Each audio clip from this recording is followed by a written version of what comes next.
Okay, I'm going to take you on a little tour here of this bottom area where I'm digging out a pond by hand.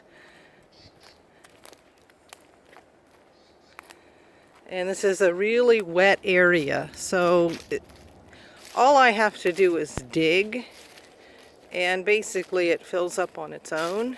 In dry times, we might have some problems keeping water in it, but this is really heavy clay, and which drains very slowly, obviously.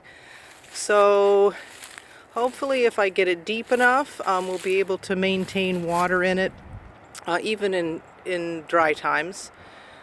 As you can see, we've got cattails here that just volunteered. Several years ago, this was just a mowed area, and it was drier. And it's become wetter, and these cattails just moved in on their own. And the whole area, for whatever reason, is becoming wetter. So I'm taking advantage of that just by digging this pond out.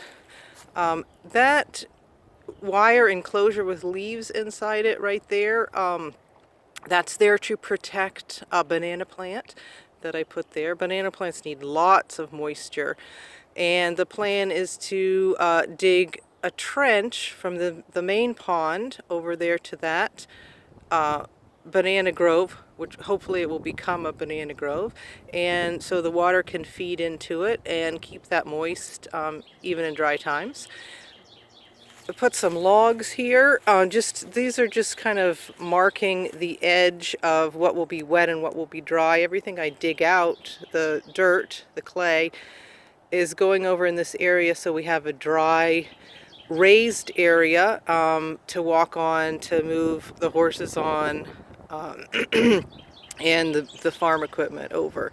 So basically, instead of having a really wet, large area that's kind of a little bit wet everywhere, we're going to dig out much lower areas and then have raised walkways. So it's going to be convenient for humans and wildlife. Looking up,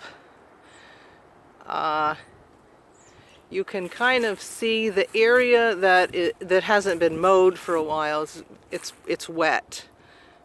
Stays pretty wet, and yet trees are able to grow in there. There's some willows, sycamores, an ash coming up in there. So that's up from here, so that will continue to feed into this area, and then we'll stop the water here for a while, instead of just having it pass right down through the horse pasture, because what's happening down in the horse pasture is we're getting sinkholes. Right now they're really tiny, like the size of a 50-cent piece. You can find them and you can hear the gurgle after a rain, but that they will grow, and that whole area is subject to slip. Just beyond that gate, a few years ago, we had a large sinkhole open, big enough for a four-wheeler to go in it. Not ours, but I came down once and found some very suspicious tracks and a lot of mud, and it looks like somebody drove into it. Well, that got filled in. It's only maybe about the size of like a 5-gallon bucket width, so that's not too dangerous now.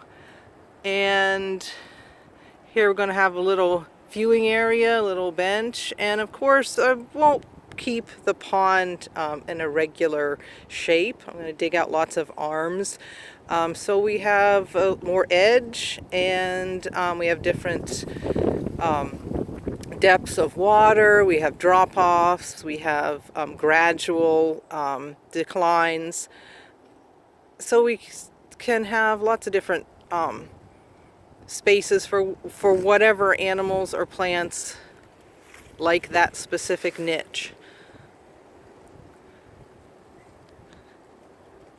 And it's January right now, but it's warm, so you can kind of get an idea what this looks like right now. And then in the future, once spring gets here and in summer, I will try to post some more video updates of what's going on.